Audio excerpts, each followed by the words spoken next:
I spoke with Taylor. He claims he never heard of Russian or the other two. He said the super must have put him up to it. No, Dennis is stupid. He's not that stupid. Well, Taylor isn't either. We're not going to have any convenient check stubs to tie him to this. Mr. Mustafi, look, it's all right. They're not going to be back. Tonight, maybe. What about tomorrow? Am I supposed to sit in my apartment and wait for somebody to try to kill me? Listen, if you leave now, you will lose your home. The best thing we can do is stand here and fight. You fight. I'm not like you.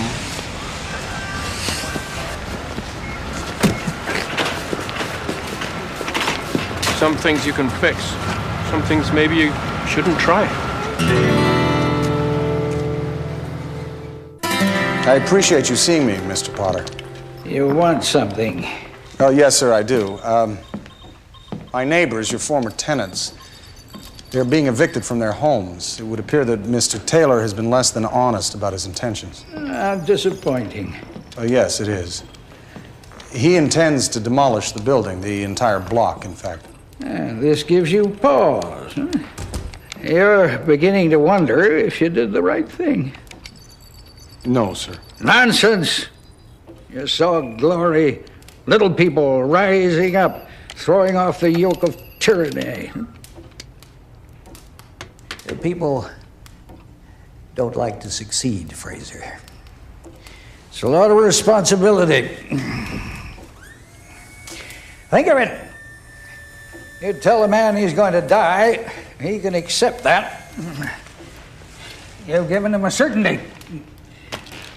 You ask that same man to take a gamble, to risk everything he has, even if the prize was a fountain of youth itself. He'd sooner roll over in the ditch than take that chance. Not every man. No. Some are just plain dense, like you. Sir, I would like you to buy the building back from Mr. Taylor. You would? Yes, I would, sir. Waste money on lawyers' fees? Don't be stupid. I made a handsome profit on that sale. And as for the building, it's a dump, not worth the land it's standing on.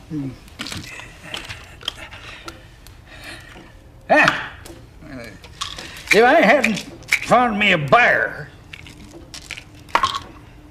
I'd have raised it myself, just to save the taxes. You can leave now.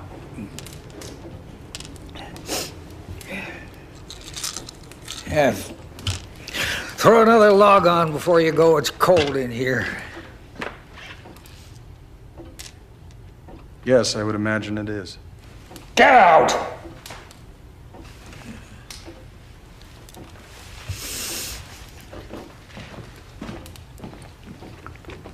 Ray, do you think I expect too much from people?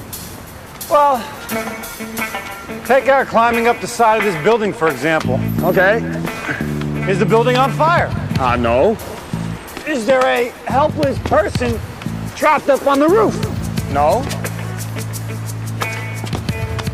Is there a hostage to rescue? Not that I'm aware of, no. And we're climbing this building because? Oh, I see. Because I expect too much from people. Exactly. Well, that and the fact that the doors to the council chambers were closed until after question period, this seemed the only way that we could gain access.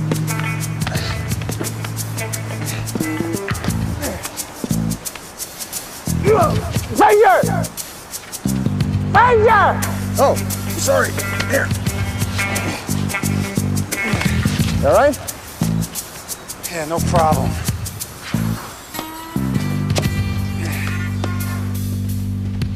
That concludes the scheduled agenda for this meeting. We'll now proceed to open the floor for question period. Will anyone who wishes to address the council please form a line to the left of the podium? How did you get in? Wait to be recognized. I opened the back door. First speaker, please state your name. Listen, I spoke to the chairwoman. She said no go. Turns out Taylor has legal building permits, legal demolition permits, and I suspect he's greased some pretty significant palms. We are under attack by an enemy so insidious that if we don't act immediately, we risk everything. All the work that we do as a community, all the time we put in to make it safe for people to live in is now in grave danger. It's a threat, I tell you, a threat to every man, woman, and child living in the greater Chicago area. Certainly there are those who will scoff, those who will jeer. But they are urban dwellers. They have yet to experience the scourge of the suburbs, the breeding death, the blight we call crabgrass. Time's up, buddy. Excuse me, according to parliamentary law, I have the floor. You have the floor? Yes, I have the floor. He's right, Ray. He does have the floor. Now he has the floor. You kicked him. No, I didn't.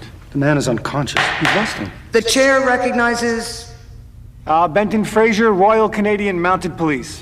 No, I'm not. I mean, not now. At least not officially. I mean, ordinarily, yes, I am. I am a mounted policeman, but I'm not here in any official capacity. May I ask why you are here? Yes, Madam Chair. Sir, earlier this evening, a man told me that people would prefer their own death rather than risk everything for an ideal. And this is something I find extremely difficult to reconcile. And you came here because... I didn't know where else to go. You are the people's elected representatives, and if we can't trust your judgment, who can we trust? What exactly is your quandary, sir? My neighbors are being evicted from their homes. A certain businessman, Mr. John Taylor. Mr. Taylor's development plans are a matter of record, Constable, and if you need further explanation, I suggest that you speak to the city clerk's office. I'm well aware of Mr. Taylor's plans, sir. No, my question actually is for you. Why did you approve them?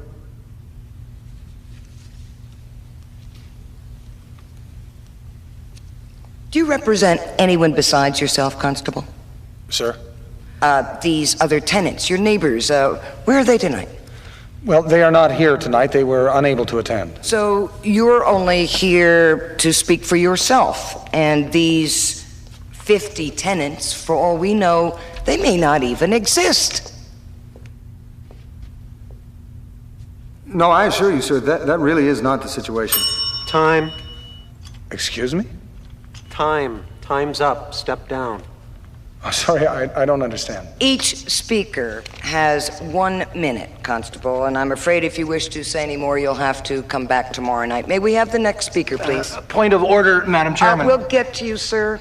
But my question... I'm afraid those are the rules. Step down, please. But I... No. Step down, please. No, I'm afraid I can't do that. This is my minute. You are using my minute. No. You see, your minute was incredibly boring, so it was canceled.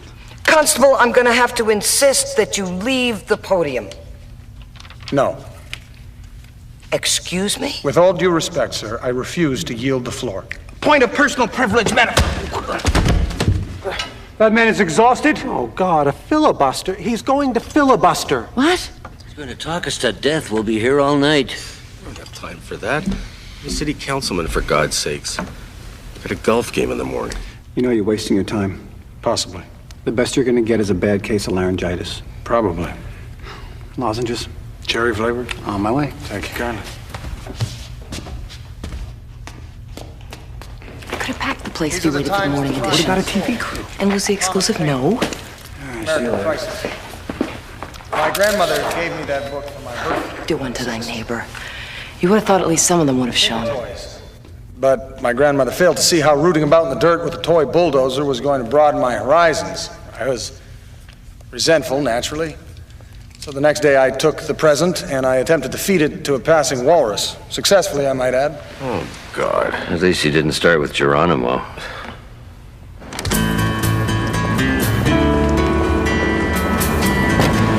Anybody want to make an easy 50?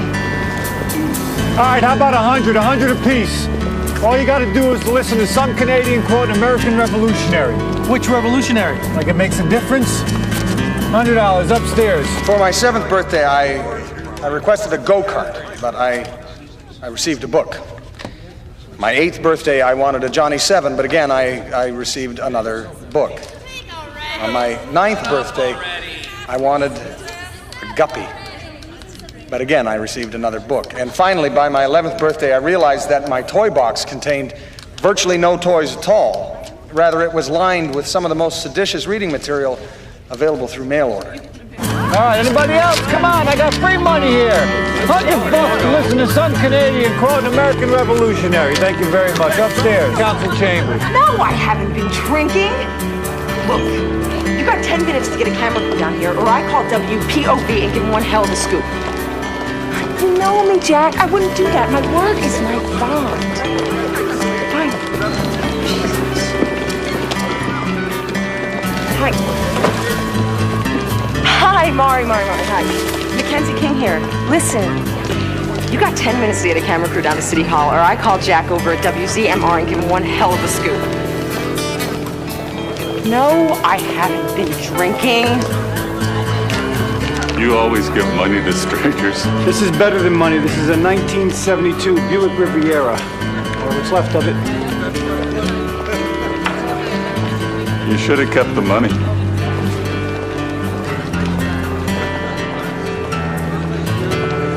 That summer, my grandmother took me swimming. The water had risen to just above freezing, and I clung to her as we waded deeper into the river. I'd never before noticed the burn marks she had on her upper arms and on her shoulders. When I asked her how she'd come by them, she said simply that she had been burned. Later, my father told me the full story. My grandmother was 19, and she was teaching in a small Inuit village when a fire swept through and it surrounded them. Their only means of escape was through a river that had been torn by rapids. And most of the adults died because they were too afraid to brave the water. But my grandmother was supported by an idea, and with this idea, she led the children deeper into the river. And they clung to her as she held on to the roots of a tree as it burned above them. And the heat was so intense that it melted most of her hair and left second-degree burns on her upper body. If she had let go, they all would have been swept away. But she didn't let go, and they survived. My grandmother maintained that it was not the river that saved them. Rather, it was an idea. The harder the conflict, more glorious the triumph. What we obtain too cheap, we esteem too lightly. It is dearness only that gives everything its value. Thomas Paine.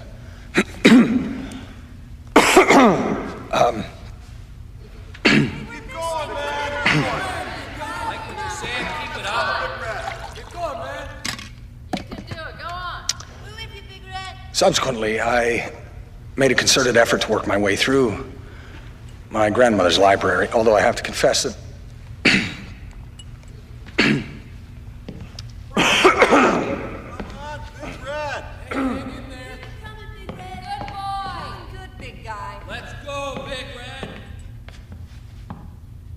You've got our attention, Constable. Proceed. Oh, come on. It's either you or old Crabgrass.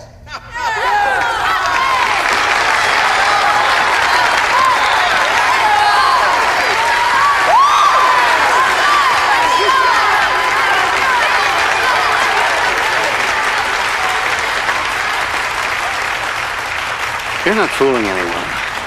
Not one of these people live in my building. Well, how would you know? Did you take the time to shake their hands or learn their names? I have their names. There are files. Well, congratulations. I have camera crews, and in these halls, perception is 9/10 of the law. I'll win this in court, and you know it. Oh, good, you're here. Give the chairman the list of the tenants' names. I couldn't find it. What? I looked through my files. All I could find was this. It's a lease. Potter gave it to me when he made me super. 10 years, no increase. It's got 4 years left to run. Well, at least you'll have a roof over your head, Dennis. You know, Detective Baker, you could be just a little nicer. If I still got a roof over my head, then so does he. And so does everyone who lives there. And I believe it was Geronimo who said, "It is my land, my home, my father's land to which I now ask to be allowed to return." No one can tear down that building unless I say so. You're a good man, Dennis. Madam Chairperson, point of order. Some new evidence has come to light in this case regarding the tenants. Dennis, you realize you're fired. Stuff it in your ear, Goldilocks. City Council hereby suspends Mr. Taylor's development plans until further notice. The eviction orders are revoked. The world and all our woes, loss of Eden, till one greater man restore us and regain. You can stop now. Oh. Thank you. I can't believe I let you do this to me again. I was kind of surprised myself.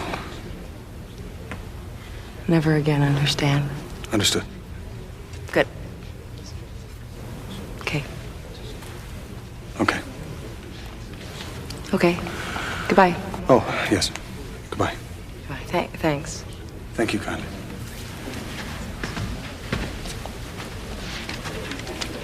You owe me. How much? How much? How much do I owe you? Oh, goodbye. Goodbye. Goodbye. Woman is completely irrational.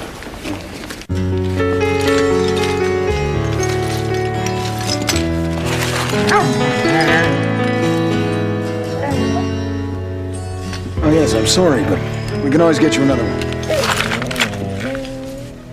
Yes, I realize it was your favorite, but some things are worth the sacrifice.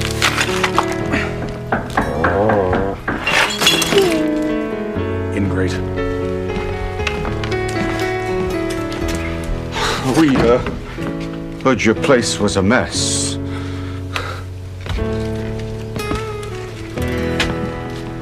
You really should set a better example, you know. Understood. Come on. Painting, dusty. Want a garbage bag?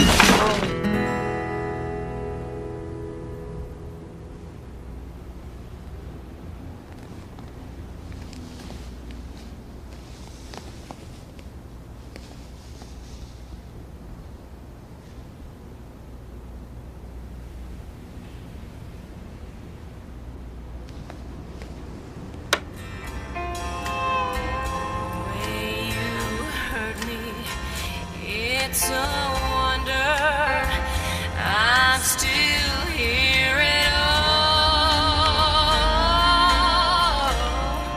Someday you'll wake up and you'll find So what do you think? This is what you spent our savings on. Yeah. $5,000. Yeah.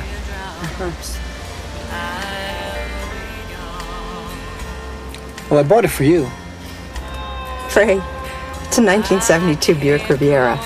It's the car of your dreams. You bought it for me? Yeah. I mean, can't we both have the same dreams?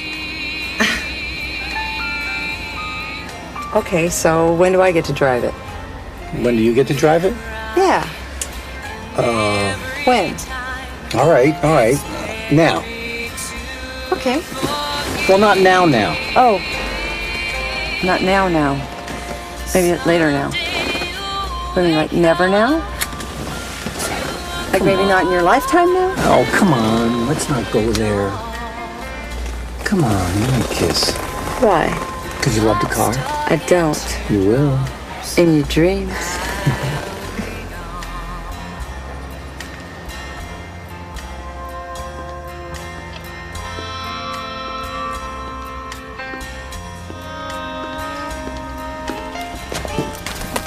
Ray. Yes, Al. Well.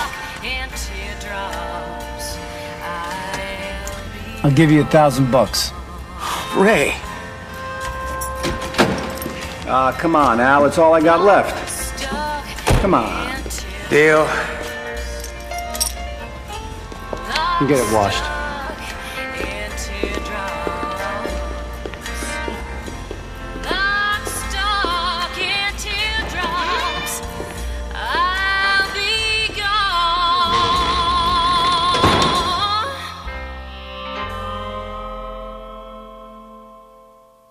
High winds, northern sky will carry you away.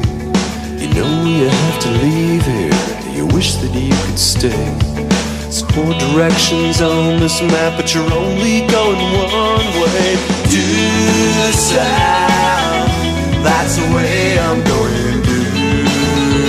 Due south.